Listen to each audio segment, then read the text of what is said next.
5 ദിവസം അമേരിക്കയിൽ കൊണ്ടുപോയി DJ പാർട്ടി.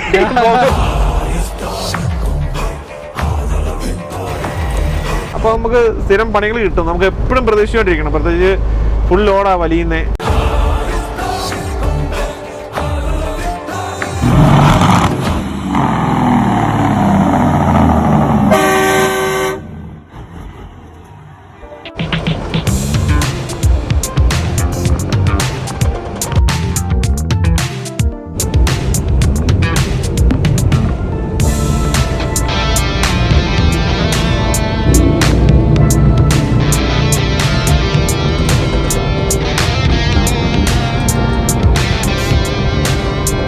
നമുക്ക് ആ വണ്ടി കുറെ ഇപ്പൊ പഴയതായിരുന്നല്ലോ.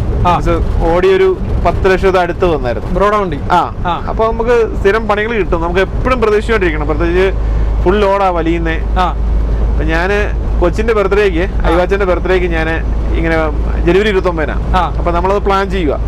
ഒരു ദിവസം ലേബർ കിട്ടിയാലും പിറ്റേ ദിവസം വരാനുള്ള സെറ്റപ്പിലാണ് ഇരിക്കുന്നത്. അതും കഴിഞ്ഞിട്ടുള്ള ദിവസമാണ് ബർത്ത്ഡേ പ്ലാൻ ചെയ്തേക്കുന്നത്. എത്രാമത്തെ ബർത്ത്ഡേ?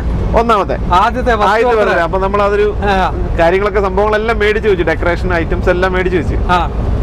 കറക്റ്റ് അങ്ങനെ അരിസോണയിൽ പോവാ. ഞാനും പിജോഷ് ഭായിയും കൂടെ അരിസോണയിൽ പോയി. അവിടെ ചെന്നപ്പോ മുതൽ വണ്ടിക്ക് തുമ്മലും ചീറ്റിൽ തുടങ്ങി. സമ്മർ ആയിരുന്നു വിന്റർ ആയിരുന്നു? സമ്മറായിരുന്നു. അപ്പം അല്ലല്ല, ശരിക്കും നമുക്ക് വിന്റർ ആണ്, അവിടെ നല്ല സമ്മറാ. അതെനിക്ക് പെട്ടെന്ന് പിടുത്തം കിട്ടാതെ. ജനുവരി മാസമാണ്, നല്ല കട്ട വിന്ററിന്റെ സമയത്താ. അപ്പൊ അതുകൊണ്ട് നമ്മൾ വീട്ടിൽ തന്നെ ആഘോഷിക്കാനാ, നമ്മുടെ അടുത്തുള്ളവരെയൊക്കെ വിളിച്ച് വീട്ടിൽ തന്നെ ആഘോഷിക്കാൻ വെക്കുന്നത്. അങ്ങനെ അവിടെ ചെന്നപ്പം തുമ്മലും ചീറ്റിലുമായി. ലൗസിൽ കാണിച്ച ആദ്യം. ലൗസുകാർ പറഞ്ഞു ഈ തുമ്മലും ചീറ്റിലും ഞങ്ങൾക്ക് മാറ്റാൻ പറ്റില്ല എന്ന് പറഞ്ഞു. അങ്ങനെ പിന്നെ സർവീസ് സെന്ററിൽ പോയി. നിങ്ങളുടെ ഫ്രൈഡ് ലൈനർ അല്ലായിരുന്നു? ഫ്രൈഡ് ലൈനർ ആയിരുന്നു അന്ന്. ഈ മറ്റേ ലൗസ് ഫ്രൈഡ് ലൈനറിന്റെ ഒഫീഷ്യൽ ഇതായിട്ടില്ല. പിന്നെ വലിയ പണി അവരെല്ലാം ചെയ്തില്ലല്ലോ. അല്ല, ഈ സ്പീഡ്കോ ഒരു സമയം കഴിഞ്ഞ് കഴിഞ്ഞപ്പോഴത്തേക്ക് ഫ്രൈഡ് ലൈനറിന്റെ ഒഫീഷ്യൽ സർവീസ് സെന്റർ ആയിരുന്നല്ലോ. ഇപ്പൊ ആയിട്ടുണ്ടല്ലേ? പണ്ട് അങ്ങനെയല്ലായിരുന്നു. പണ്ട് മറ്റേ ഇന്റർനാഷണലും കാര്യങ്ങളൊക്കെ ആയിരുന്നു അല്ലേ? അങ്ങനെ ഞങ്ങള് അവന്റെ സർവീസ് സെന്ററിൽ പോയി. സർവീസ് സെന്ററിൽ പോയി ഞങ്ങളൊരു വ്യാഴാഴ്ചയാണ് പോകുന്നത്. അവിടെ ചെന്ന് കഴിഞ്ഞപ്പോൾ അവര് പറഞ്ഞു നാളെ വൈകുന്നേരം നാളെ ഉച്ച കഴിഞ്ഞ പാർട്സ് വരുള്ളൂ. കാരണം റേഡിയേറ്റർ പോയതാ. അപ്പം നമ്മുടെ റെന്റൽ വണ്ടി ആയതുകൊണ്ട് നമുക്ക് അവര് ചെയ്തോളും, പരിപാടികൾ കൂടെ അവര് ചെയ്തോളും. അങ്ങനെ പിജോഷ് ഭായി ആണെങ്കിൽ പുള്ളിക്ക് ആദ്യത്തെ എക്സ്പീരിയൻസാ. പുള്ളി അപ്പൊ കയറിയിട്ട് അങ്ങനെ ലേബർ ഒന്ന് മീൻസ് ലേബർ കിട്ടും, പക്ഷെ ഇത്രയും ദിവസമേ. അപ്പൊ ശരിക്കും പറഞ്ഞാൽ വ്യാഴാഴ്ച അവിടെ പെട്ടു. വ്യാഴാഴ്ച രാവിലെ ലോഡ് ഇറക്കി കഴിഞ്ഞ് അവിടെ പെട്ടു. വെള്ളിയാഴ്ച വൈകുന്നേരം സാധനം വരുള്ളൂ. വെള്ളിയാഴ്ച വന്നു കഴിഞ്ഞാൽ അന്ന് തന്നെ അത് ചെയ്യാൻ പറ്റത്തില്ല, സെറ്റ് ചെയ്യാൻ പറ്റത്തില്ല. പിന്നെ ശനി ഞായറും ആസ് യൂഷ്വൽ ഓഫ്. പിന്നെ തിങ്കളാഴ്ച ചൊവ്വാഴ്ച നോക്കിയാൽ മതി സാധനം കിട്ടുന്നത്. അങ്ങനെ ഇവർ ഈ പറഞ്ഞ പോലെ ഒന്നും സാധനം വന്നില്ല. അങ്ങനെ എനിക്ക് തോന്നുന്നു തിങ്കളാണ് ചൊവ്വയാന്ന് എനിക്ക് സംഭവം കിട്ടുന്നത്. അത്രയും ദിവസം അവിടെ കിടന്നു. അവിടെ ഞങ്ങള് റൂം എടുത്ത് കിടന്നു. പുള്ളിയൊക്കെ ആദ്യത്തെ ദിവസം കഴിഞ്ഞതിന് ആർക്കാലും ആവുന്നേ നമ്മള് തീർച്ചയായിട്ടും. അങ്ങനെ തിരിച്ച് എല്ലാം കഴിഞ്ഞ് വന്ന് വീട്ടിൽ വന്ന് നമ്മള് ബർത്ത്ഡേ ആഘോഷിച്ചു. പ്രത്യേകിച്ച് എന്നാന്നറിയോ, നിങ്ങള് ട്രക്കിന്റെ മുതലാളി കൂടെ നിൽക്കുമ്പോ ഉണ്ടല്ലോ, നിങ്ങക്ക് നല്ല രീതിയിൽ ട്രീറ്റ് ചെയ്യേണ്ടേ വരും. അത് നമുക്കൊരു വിഷയമുള്ള കാര്യമല്ല. പക്ഷെ നമ്മൾ ഈ ഇത്രയും ദിവസം രണ്ടുപേരും നമ്മൾ ഇത്രയും ദിവസം ഇങ്ങനെ ഇരിക്കുമ്പോ ഉണ്ടല്ലോ, നമ്മളെ ട്രക്കിലുള്ള പോലത്തെ ഒരു ജോലി ആയിരിക്കില്ല റൂമില്. കാരണം നമ്മളത് വീട്ടിൽ ചെല്ലേണ്ടതാണല്ലോ. കാരണം നമ്മൾ ഒരിക്കലും എക്സ്പെക്ട് ചെയ്തില്ലോ. ഒരു ദിവസം 2 ദിവസം ഓക്കെ, 4-5 ദിവസം എനിക്ക് ആ ബർത്ത്ഡേ പോയിട്ട് ഞാൻ പുള്ളി ഇതൊക്കെ തന്നെ പരിപാടി. ഞങ്ങൾ അടുത്തൊരു ബുഫേ ഉണ്ട്, മറ്റേ ഗോൾഡൻ കോറല്. അവിടെ പോയി കഴിക്കും, തിരിച്ചു വരും, ഇതൊക്കെ തന്നെ പരിപാടി. പക്ഷെ ഞാൻ കുറച്ചാൾ കഴിഞ്ഞ് പറയും, ഭായി നിങ്ങൾക്ക് ആരുണ്ട് സ്വന്തം കൊച്ചിന്റെ ബർത്ത്ഡേക്ക് 5 ദിവസം അമേരിക്കയിൽ കൊണ്ടുപോയി DJ പാർട്ടി? പുള്ളി കലിച്ച് പറയും എന്നോട്, വേറെ ആരുണ്ടങ്ങനെ ചെയ്തത്? ഇത്രയും വലിയ ട്രീറ്റ് കൊച്ചിന്റെ ബർത്ത്ഡേക്ക് കൊടുത്താൽ പുള്ളി ആരെങ്കിലും നിൽക്കുവാണെങ്കിലും ഞാൻ പുള്ളിയുടെ അങ്ങനെ പറയും. അല്ല, അത് കൊച്ചിന്റെ ബർത്ത്ഡേക്ക് ഞാൻ അമേരിക്കയിൽ കൊണ്ടുപോയി ചെലവ് ചെയ്ത മനുഷ്യനായിരുന്നു പുള്ളി എല്ലാത്തിനും ഇച്ചിരി കലിപ്പനാ. അല്ല, ഞാൻ ചോദിക്കട്ടെ, എന്നിട്ട് ബർത്ത്ഡേ എങ്ങനെ നടന്നു? ബർത്ത്ഡേ പിന്നെ തിരിച്ച് ബർത്ത്ഡേ മറ്റേ എന്നെ പറക്കം തെളിയിക്കത്തരുന്ന അവര് വേറെ ചെക്കനെ കണ്ടുപിടിച്ച് നടന്നു. അവരവരുടെ സെറ്റപ്പ് വെച്ച് അവര് ലിൻഡാമ്മ മാനേജ് ചെയ്തു. പിന്നെ പപ്പ ഉണ്ടായിരുന്നു. അവര് മാനേജ് ചെയ്തു. പിന്നെ ഞാൻ തിരിച്ചു വന്ന് ഞാൻ എത്രയാ ഇല്ല, അങ്ങനൊന്നുമില്ല. അവക്കറിയാം, അവക്ക് എന്നെക്കാളും കൂടുതലായിട്ട് ഇതിനെ അറിയാം. ഇപ്പം ഞാൻ പറഞ്ഞില്ലേ മിക്സ് വെജ് ഒക്കെ ആണെങ്കിൽ അവള് പറയും, മിക്സ് വെജ് ആണോ ചേട്ടായി, അത് കൂളാകാൻ സമയം എടുക്കൂലോ, ലോഡ് കിട്ടാൻ സമയം എടുക്കൂലോ എന്നൊക്കെ പറയും. തെറ്റായി. ഈ കഴിഞ്ഞ ദിവസം ടിറ്റോപ്പൻ എന്തോ ഒരു കാര്യം പറഞ്ഞപ്പോ, എനിക്ക് ലൈസൻസ് കിട്ടിയത് കാര്യം പറഞ്ഞപ്പോ അവളത് കൃത്യമായിട്ട് അതിനെ കുറിച്ച് അല്ല എന്റെ ടെസ്റ്റ് എങ്ങനെയായിരുന്നു അപ്പൊ ടിറ്റോപ്പൻ ഞാൻ ഫോണിൽ കൂടെ സംസാരിച്ചില്ല, ലൗഡ് സ്പീക്കറിൽ സംസാരിച്ചിരിക്കുക. അപ്പൊ ഞാൻ പറഞ്ഞു, ടിറ്റോപ്പൻ ഞാനിത് ആദ്യം കപ്ലിംഗ് അൺകപ്ലിംഗ് ആയിരുന്നു, അത് അവസാനമാണ് അൺകപ്ലിംഗ് ആണെന്ന് ഓർക്കുന്നില്ല എന്ന് ഇവിടെ ചാടി പറയണേ. ചേട്ടായിക്ക് ആദ്യം വരുന്ന അൺകപ്ലിങ്ങും കപ്ലിങ്ങും ടിറ്റോപ്പൻ പറഞ്ഞു എനിക്ക് ഓർമ്മയുണ്ടത്.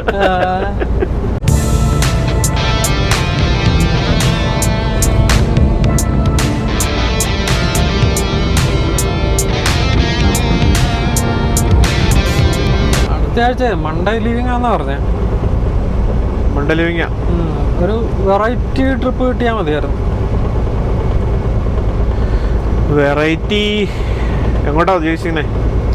എങ്ങോട്ടെങ്കിലും ഇപ്പൊ നമ്മുടെ സ്ഥിരം എല്ലാ ഏരിയ അല്ലാതെ അല്ല സാന്റിയാഗോയോ അരിസോണയോ സാന്റിയാഗോ അല്ല പോട്ടെ വാഷിങ്ടൺ സിയാറ്റിൽ ആണെങ്കിലും കുഴപ്പമില്ല. എല്ലാവരും 4000 അല്ലേ, എല്ലാം ആ ഒരു റേഞ്ചാണ് ഏകദേശം. സാന്റിയാഗോ ഒക്കെ പോയി കഴിഞ്ഞാൽ എന്റെ ഗുണം എന്നാന്ന് വെച്ച് കഴിഞ്ഞാൽ ഉണ്ടല്ലോ, നമുക്ക് പെട്ടെന്ന് തന്നെ അന്ന് തന്നെ റിട്ടേൺ ലോഡ് കിട്ടാൻ വേണ്ടിയിട്ടുള്ള സാധ്യതയുണ്ട്. അതന്നെ എന്ന് പറഞ്ഞാൽ നമുക്ക് അവിടെ ഈ പറഞ്ഞ പോലെ നമ്മുടെ 1-2 ട്രെയിലറുകളുണ്ട്. അപ്പൊ അവിടെ അവിടെ യാർഡുണ്ടോ? അവിടെ യാർഡ് എന്ന് പറഞ്ഞാൽ സ്പേസ് എടുത്തിട്ടുണ്ട് സെക്യൂർ. ഇത് നമ്മൾ ഈ കഴിഞ്ഞ ദിവസം ഇട്ടോ ഇപ്പൊ നമ്മൾ ഈ ട്രെയിലർ ഡ്രോപ്പ് ചെയ്തില്ല. അപ്പൊ അവർക്ക് എവിടെയൊക്കെ ഉണ്ട് വേറെ? അങ്ങനെ സാന്റിയാഗോയിലുണ്ട്, ഇവിടെ ഉണ്ട്, അപ്പുറത്തെ സാൻ ഫ്രാൻസിസ്കോ ഏരിയയിലുണ്ട്. അവിടെയുണ്ട്. ഈ 3 സ്ഥലങ്ങളിലും. ഇവിടെ എല്ലാ ഏരിയയിലും 2 സ്ഥലമുണ്ട്. അപ്പൊ അവിടെ ഓൾവേസ് ഒരു ട്രെയിലർ ഉണ്ടാവുമോ? ഒന്ന് ചില തിരക്കുള്ള സമയത്ത് 2 ട്രെയിലറൊക്കെ വീതം ഉണ്ടായിരുന്നു. 2 ട്രെയിലറോ ലോഡ് ട്രെയിലറോ ഒക്കെ ആയിട്ട് അങ്ങനെ നടക്കും. പക്ഷെ ഇപ്പം മൊത്തത്തിൽ തിരക്ക് കുറഞ്ഞതുകൊണ്ട് ലോഡുകളൊക്കെ ബുദ്ധിമുട്ടായതുകൊണ്ട് ഒരു ട്രെയിലറേ ഉള്ളൂ. അപ്പൊ ഈ സാന്റിയാഗോയിൽ പോയി കഴിഞ്ഞാൽ ഗുണമെന്നാന്ന് വെച്ച് കഴിഞ്ഞാൽ നമുക്ക് അന്ന് ഡെലിവറി കഴിഞ്ഞാലും ഈ മെക്സിക്കോയിൽ നിന്ന് വരുന്ന ലോഡുകളുണ്ടല്ലോ, അതായത് ഇവിടെ ഈ ബോർഡർ ക്രോസ് ചെയ്യാൻ വേണ്ടിട്ട് സ്പെഷ്യൽ കമ്പനികളുണ്ടല്ലോ, അവിടെ അടുത്ത് തന്നെയാണല്ലോ അല്ലേ. അപ്പൊ ഇവന്മാരനാണെന്ന് വെച്ച് കഴിഞ്ഞാൽ ഇവന്മാരെ നമ്മുടെ ട്രെയിലർ ബുക്ക് ചെയ്തുകൊണ്ട് മെക്സിക്കോയ്ക്ക് പോയിട്ട് ലോഡ് എടുത്തുകൊണ്ട് അവന്മാരെ ബോർഡർ ക്രോസ് ചെയ്യിപ്പിച്ച് ഇപ്പുറം കൊണ്ടിടും. അപ്പൊ നമുക്ക് ബോർഡറിന്റെ ഇപ്പുറന്ന് ക്ലിയറൻസ് ഒക്കെ ഇത്ര പറഞ്ഞ മാത്രമേ കഴിയൂ. അത് സാധാരണ ഇതിൽ മറ്റേ നമ്മുടെ വിൻഡോയുടെ ബ്ലൈൻഡ്സ് ഇല്ലേ, ബ്ലൈൻഡ്സും കർട്ടൻസും റിലേറ്റഡ് ആയിട്ടുള്ള സാധനങ്ങളാണ് ഏറ്റവും. അവിടെ ലേബർ കോസ്റ്റ് ഒത്തിരി കുറവാണ്. ഈ ലേബർ കോസ്റ്റ് ഒത്തിരി കുറവായതുകൊണ്ട് കുറെ പ്രൊഡക്ഷൻ അവിടെ നടക്കുന്നുണ്ട്. ഈവൻ നമുക്ക് ഈ എഞ്ചിൻ തന്നെ ഡിട്രോയിറ്റ് അങ്ങനെ കുറെ അല്ലെ എഞ്ചിന് കാര്യങ്ങള് സംഭവങ്ങളൊക്കെ അവിടുന്ന് ചെയ്തു വരുന്നുണ്ട്. ഈയിടെ നമ്മുടെ ജോൺ ഡിയർ എന്ന് പറയുന്ന ട്രാക്ടർ കമ്പനി ഉണ്ടല്ലേ, അമ്മാര് താരിഫ് ഇതുപോലെ കൂട്ടുകാരണം പറഞ്ഞാൽ ഞങ്ങൾ പോവാന്ന് പറഞ്ഞോണ്ട് അമ്മാര് പോയായിരുന്നു. മെക്സിക്കോക്ക് പോയോ? അതൊക്കെ വലിയ പ്രശ്നമായിരുന്നു. പറഞ്ഞപ്പോഴേക്കും ജോൺ ഡിയറിന്റെ ഏറ്റവും കൂടുതൽ ഫാർമേഴ്സ് ഉപയോഗിക്കുന്ന എക്യുപ്മെന്റ്സ് അവരുടെയാ.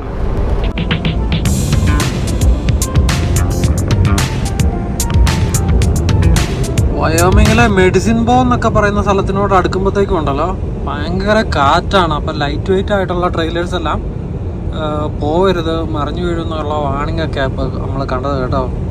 പക്ഷേ വയോമിങ്ങിൻ്റെ ഒരു കാര്യം പറയുമ്പോഴത്തേക്കും സ്ഥിരം ഇവിടെ കാറ്റില്ലാത്ത സമയമില്ല. ഈ ഇൻറ്റർസ്റ്റേറ്റ് 80 കടന്നു പോകുന്ന വയോമിങ്ങിൻ്റെ ആ ഒരു ടെറൈൻ എന്ന് പറഞ്ഞാൽ ഡേഞ്ചറസ് ആണ് ഇപ്പോഴും. വേണ്ട extreme blow risk crosswinds 40+ miles/hour. വാണിങ് കാണാവോന്ന് അറിയത്തില്ല നിങ്ങൾക്ക്, കാരണം ഇതെല്ലാം LED പാനൽസ് ആയതുകൊണ്ട്, അതും നല്ല നട്ടപ്പുറ വെയിലും കൂടെ ആയതുകൊണ്ട് ചിലപ്പോൾ നമ്മുടെ ക്യാമറ നിൽക്കുമ്പോഴത്തേക്ക് അതിങ്ങനെ കലകണമെന്ന് ഇങ്ങനെ കളിക്കാൻ വേണ്ടിയിട്ടുള്ള ഒരു സാധ്യതയുണ്ട്. അതാ ഞാൻ ചോദിച്ചു കാണാൻ പറ്റുമെന്നേ. അവിടെ വയോമിങ് എത്ര ബ്യൂട്ടിഫുൾ ആണെന്ന് നോക്കിക്കേ. ഇപ്പം ശരിക്കും ആ വിൻ്ററിൻ്റെ സമയത്ത് വരുമ്പോഴത്തേക്ക് എല്ലാം വെള്ളച്ച് കിടക്കുമ്പോഴത്തേക്ക് നമുക്ക് പ്രത്യേകിച്ച് രസമൊന്നും തോന്നില്ല. തന്നെയല്ല ഈ ഒരു ഈ ഇപ്പോൾ സമ്മർ തുടങ്ങിയേക്കുവാണല്ലോ, സമ്മറിൻ്റെ അങ്ങ് എക്സ്ട്രീം ഹീറ്റ് കഴിയുമ്പോഴത്തേക്കും ഉണ്ടല്ലോ, അന്നേരം എന്നാന്ന് വെച്ച് കഴിഞ്ഞാൽ ഈ ചൂടിൻ്റെ കാഠിന്യം കൊണ്ട് ഈ പച്ചപ്പെല്ലാം അങ്ങ് മാറി അങ്ങ് പച്ചച്ച് ഒരു വക ഉണക്കപ്പച്ച പോലത്തെ ഒരു സെറ്റപ്പാവും. അപ്പോൾ അന്നേരവും ഇതിൻ്റെ ഒരു രസം അങ്ങ് മാറും. ഈ രസം ഇപ്പോൾ കാണാനുള്ള ആ ഒരു ഭംഗി ഈ ഒരു കുറച്ച് നാളത്തേക്ക് ഈ മഴയൊക്കെ പെയ്യുന്ന ആ ഒരു സമയത്തേക്ക് മാത്രമേ നിൽക്കുള്ളൂ. പക്ഷെ എന്ത് രസമാണെന്ന് നോക്കി.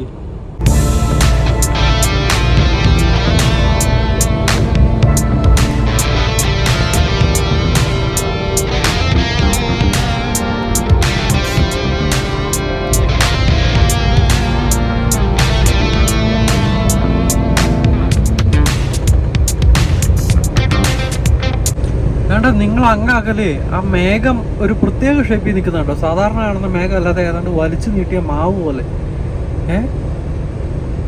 ഇനി വല്ല മഴ പെയ്യണമായിരിക്കുമോ?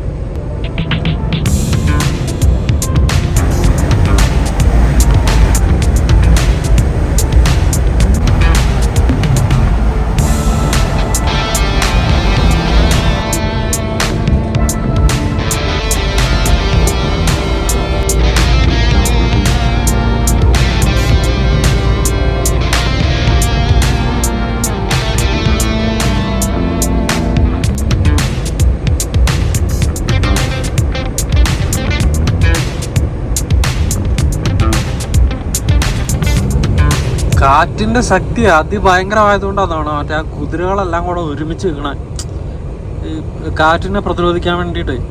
അല്ലാന്നുണ്ടെങ്കിൽ ഇതെല്ലാം ഈ കാലിൻ്റെ അകത്ത് തന്നെ എനർജി കൊടുത്തിട്ട് വേണ്ടേ നിൽക്കാൻ വേണ്ടിയിട്ട്.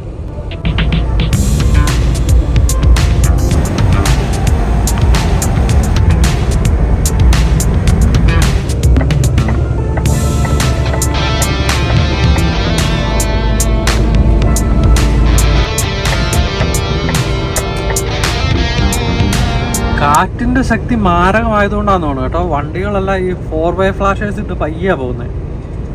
ഇടയ്ക്ക് നമ്മുടെ വീഡിയോയിൽ നമ്മൾ ഈ 4x ഫ്ലാഷേഴ്സ് എപ്പോഴൊക്കെയാണ് ഉപയോഗിക്കേണ്ടതെന്നുള്ളത് നമ്മൾ ഡീറ്റെയിൽ ആയിട്ട് പറഞ്ഞിട്ടുണ്ടായിരുന്നേ.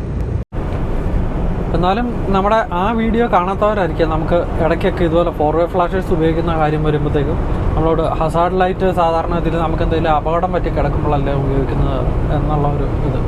ശരിക്കും ഹസാർഡ് ലൈറ്റ് നമ്മൾ ഉപയോഗിക്കുന്നത് നമ്മൾ ഒരു ഹസാർഡല്ലേ ഒബ്സ്റ്റക്കിൾ എപ്പോഴൊക്കെയാണോ ഉള്ളത് ആ സാഹചര്യങ്ങളിലെല്ലാം നമുക്ക് ഉപയോഗിക്കാം. അതുകൂടാതെ നമ്മുടെ വിസിബിലിറ്റി കുറവുള്ള സാഹചര്യങ്ങളിൽ മറ്റുള്ളവർക്ക് നമ്മളെ കാണാൻ വേണ്ടിയിട്ടും അല്ലെ നമ്മളെ മറ്റുള്ളവരിലേക്ക് കാണിപ്പിക്കാൻ വേണ്ടിയിട്ടും, രണ്ടിൻ്റെ അർത്ഥം സെയിം ആണല്ലോ. അപ്പോൾ വിസിബിലിറ്റി കൂട്ടാൻ വേണ്ടിയിട്ടും നമുക്ക് 4x ഫ്ലാഷേഴ്സ് ഉപയോഗിക്കാം.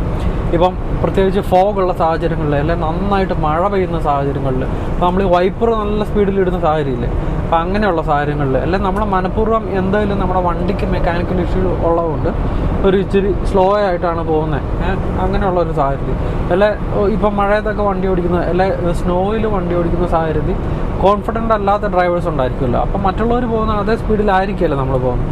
അപ്പോൾ അവരെ അലേർട്ട് ചെയ്യാൻ വേണ്ടിയിട്ടും നമുക്ക് ഹസാർഡ് ഉപയോഗിക്കാം കേട്ടോ.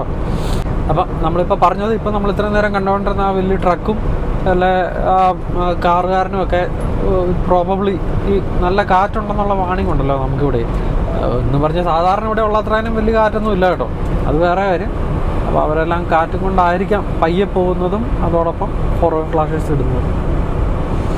അതോടൊപ്പം തന്നെ ഹോണും ഇപ്പം നമുക്ക് പൊതുവെ ഒരു തെറ്റിദ്ധാരണയുണ്ട്, വിദേശ രാജ്യങ്ങളിലെല്ലാം ഹോൺ ഉപയോഗിക്കുന്നത് തെറി പറയാൻ വേണ്ടിയിട്ടാണ്. അപ്പം നാച്ചുറലി നമ്മളെ എവിടെയെങ്കിലും ആരെങ്കിലും ഹോൺ ചെയ്താൽ അത് നമ്മളോടുള്ള ഒരു ചെറിയ തെറി പറയുന്ന രീതിയിലാണ്. പക്ഷെ എന്നാലും അതിൻ്റെ ശരിക്കുള്ള ഉപയോഗം എന്ന് പറഞ്ഞാൽ നമ്മുടെ പ്രസൻസ് മറ്റുള്ളവരെ അറിയിക്കുന്നതിന് വേണ്ടിയിട്ടാണ് ഹോൺ ഉപയോഗിക്കുന്നത്. അതായത് നമ്മുടെ നാട്ടിൽ അതിന് വേണ്ടിയിട്ടാണല്ലോ ഞാൻ ഓവർടേക്ക് ചെയ്യുക അല്ല ഞാനിവിടെ ഉണ്ട് കേട്ടോ എന്നൊക്കെ ഉള്ളത്. പക്ഷെ നമ്മുടെ നാട്ടിൽ അതിനെ അബ്യൂസ് ചെയ്യുകയാണ് അതിൻ്റെ ഒരു ഉപയോഗത്തെ. അതേസമയം ശരിക്കും അതിൻ്റെ പർപ്പസ് ഇപ്പോൾ നമ്മളെയൊക്കെ സംബന്ധിച്ചിടത്തോളം നമ്മൾ ഇപ്പം പ്രത്യേകിച്ച് യൂറോപ്പിലൊക്കെയാണ് ഇപ്പോൾ ഒത്തിരി വൈൻഡിങ് റോഡ്സും അല്ലെ നമ്മുടെ നാട്ടിലെ പോലെ വലിയ വലിയ വളവുകൾ അപ്പുറത്ത് നിന്ന് വരുന്ന, അതായത് ഇങ്ങനെ വളരെ ടൈറ്റായിട്ട് ഇപ്പം നോർത്ത് അമേരിക്കയിൽ അങ്ങനത്തെ റോഡുകൾ ഞാൻ കണ്ടിട്ടില്ല. കാരണം ഈവൻ ഇൻറ്റീരിയറിലാണെങ്കിലും നമുക്ക് റോഡുകൾ നല്ല വിസിബിലിറ്റി ഉള്ള റോഡുകളാണ്. അപ്പം റോഡുകളുടെ വലുപ്പമാണെങ്കിലും നല്ല വലുപ്പമാണ്. പക്ഷേ UK-ലൊക്കെ വണ്ടി ഓടിക്കുന്ന സമയത്ത് എനിക്ക് ഓർക്കുന്നുണ്ട് നമ്മുടെ നാട്ടിലെ പോലെ ചെറിയ ചെറിയ ഊടുവഴികളുണ്ട്. അപ്പോൾ വലിയ വലിയ വളവുകളും അതോടൊപ്പം തന്നെ ചിലപ്പോൾ ആ വളവിൽ ശ്രദ്ധിക്കാതെ വന്നു കഴിഞ്ഞാൽ ഓപ്പോസിറ്റ് വരുന്ന വണ്ടീനെ ഇടിക്കുന്ന ഒരു സാഹചര്യം. അപ്പം അങ്ങനെയുള്ള സാഹചര്യങ്ങളിൽ ഇപ്പോൾ നമ്മൾ ഓപ്പോസിറ്റ് വരുവാണ് എന്നുള്ള ഒരു രീതിയിൽ ആ വളവിലൊക്കെ നമുക്ക് ബ്ലൈൻഡായിട്ടുള്ള വളവാണെങ്കിൽ നമ്മുടെ പ്രസൻസ് ഒന്ന് അറിയിക്കാൻ വേണ്ടിയിട്ട് ചെറിയൊരു ഹോൺ അടിക്കാം. അപ്പം വളരെ ലൈറ്റായിട്ട് മാത്രം. അപ്പം ബേസിക്കലി നമ്മുടെ വിസിബിലിറ്റി കൂട്ടുക, പ്രസൻസ് അറിയിക്കുക എന്നുള്ളതാണ് ഹസാർഡ് ലൈറ്റിൻ്റെ ആണെങ്കിലും ഈ ഹോണിൻ്റെ ആണെങ്കിലും ബേസിക് ഉപയോഗം.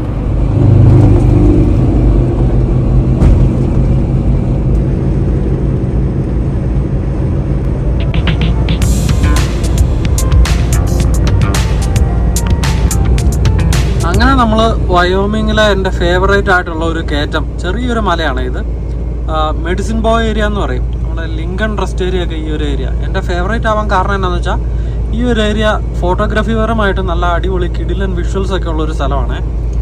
പ്രത്യേകിച്ച് വിൻ്ററിലുണ്ടല്ലോ ഈ ഇങ്ങനെ മഞ്ഞ് പെയ്തിട്ട് മൊത്തത്തിൽ ഒരു നല്ല രസമുള്ള, അതായത് ഇവിടുത്തെ നിങ്ങൾ റോക്ക് ഫോർമേഷനൊക്കെ ശ്രദ്ധിച്ചോണേ.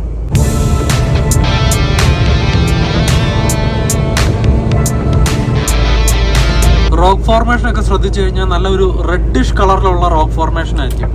അപ്പോൾ അതുകൊണ്ട് തന്നെ ഈ ചെറിയ രീതിയിൽ സ്നോ ഒക്കെ പെയ്ത് കിടന്നാണ്ടല്ലോ, നല്ല ആ സ്നോയുടെ വൈറ്റും അതോടൊപ്പം തന്നെ ഈ മരങ്ങളുടെയൊക്കെ ഒരു ബ്ലാക്കിഷ് സെറ്റപ്പും എന്ന് പറഞ്ഞാൽ ആ ഡാർക്ക് ഗ്രീൻ ആ സമയത്ത് ഒരു ബ്ലാക്ക് ആൻഡ് വൈറ്റ് ആ ഒരു സെറ്റപ്പിലാണല്ലോ നമുക്ക് കിട്ടുന്നത്. അതോടൊപ്പം തന്നെ നമ്മുടെ ഈ റോക്കിൻ്റെ ഒക്കെ ആ ഒരു റെഡിഷ് കളറും കൂടെ എല്ലാം കൂടെ ചേർന്ന് ഭയങ്കര രസമുള്ള ഒരു കാഴ്ചയായിരിക്കും ഈ ഒരു ഏരിയ നമുക്ക് കിട്ടുന്നത്. കണ്ടോ നിങ്ങൾ റോക്ക് കണ്ടോ, റോക്കിന്റെ കളർ കണ്ടോ?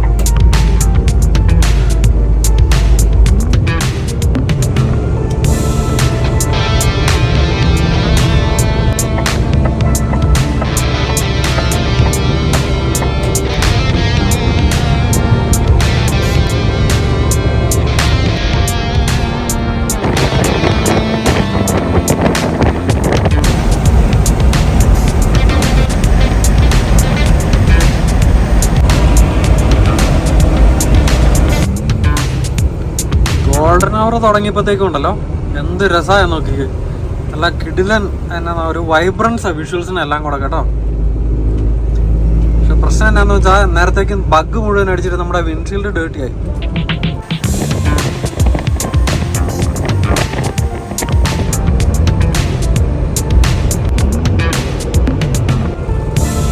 അടിപൊളി. ഗോൾഡൻ അവറിന്റെ കൂടെ ചെറുതായിട്ടൊരു കുറുക്കൻ്റെ കല്യാണം സെറ്റപ്പ്. മഴയും പെയ്തു തുടങ്ങി. ഈ മഴ ചെറുതായിട്ട് ഇപ്പോൾ ഡ്രിസിൽ ചെയ്യുന്നുള്ളൂ. നല്ല കിടിലനായിട്ട് പെയ്തായിരുന്നെങ്കിൽ നമ്മുടെ വിൻഷീൽഡെല്ലാം ഒന്ന് ക്ലീൻ ആയാണ്.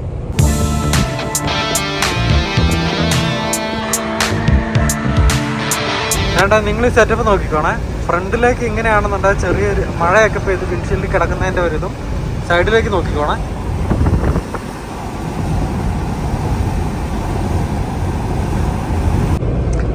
എന്തായാലും സൺസെറ്റ് നല്ല കിടിലനായിട്ട് പൊളിച്ചു. അപ്പോൾ അതൊക്കെയാണ് ഇന്നത്തെ നമ്മുടെ വിശേഷങ്ങൾ. അപ്പോൾ നമ്മുടെ യാത്രയുടെ പുതിയ വിശേഷങ്ങളുമായിട്ട് നാളത്തെ വ്ളോഗിലൂടെ നമുക്ക് വീണ്ടും കാണാം. ബൈ ദ വേ, ലൈക്കും കമൻറ്റും ഒക്കെ ചെയ്താലേ നമ്മുടെ ചാനലിൻ്റെ പുതിയ പുതിയ വീഡിയോസിൻ്റെ നോട്ടിഫിക്കേഷൻ വരുള്ളൂ എന്നുള്ള കാര്യം മറക്കല്ലേ കേട്ടോ. ഇനിയിപ്പോൾ കമൻറ്റ് ചെയ്യാൻ പറ്റില്ലെങ്കിലും അറ്റ്ലീസ്റ്റ് ലൈക്കെങ്കിലും അടിച്ച് വിട്ടേക്കണേ ഗൈസ്. ഇതുകൊണ്ട് അതുപോലെ പലരും നമ്മുടെ വീഡിയോ കണ്ടിട്ട് നമ്മളോട് ചോദിച്ചേക്കുന്ന എപ്പോഴും നമ്മുടെ ELD-ക്കകത്ത് കാണിക്കുന്ന ഒരു വാണിംഗ് കാണിക്കുന്നുണ്ടല്ലോ, അതെന്താ സംഭവം എന്ന്. എൻ്റെ അത് വേറെ ഒന്നുമല്ല, നമ്മളെപ്പോഴും കീ ഓണാക്കുമ്പോൾ ഉണ്ടല്ലോ, ഇഗ്നീഷൻ ഓണാക്കുമ്പോഴത്തേക്കും വരുന്ന ഒരു വാണിംഗ്. അതായത് use of this device must not divert your attention away from the road and traffic. Driving while distracted can lead to a serious accident. Keep your eyes on the road. Basically വേറെ ഒന്നുമല്ല, ശ്രദ്ധിച്ച് നോക്കി കണ്ടുമൊക്കെ വണ്ടി ഓടിക്കാൻ വേണ്ടിയിട്ടുള്ള just ഒരു warning. എപ്പോഴും വണ്ടി എടുക്കുന്നതിന് മുമ്പേ വേണ്ട ഈ ഒരു വാണിംഗ് കീ എപ്പോൾ ഓണാക്കിയാലും അത് കാണിക്കും. കണ്ടോ? ഇനിയിപ്പോൾ അത് ആ വാണിംഗ് പോകാൻ വേണ്ടിയിട്ട് വേറെ ഒന്നും ചെയ്യേണ്ട കാര്യമില്ല. നമ്മളത് വായിച്ചു എന്നുള്ള രീതി അടിയിൽ ഓക്കെ കൊടുത്താൽ മതി, അപ്പോൾ അത് പൊക്കോളും.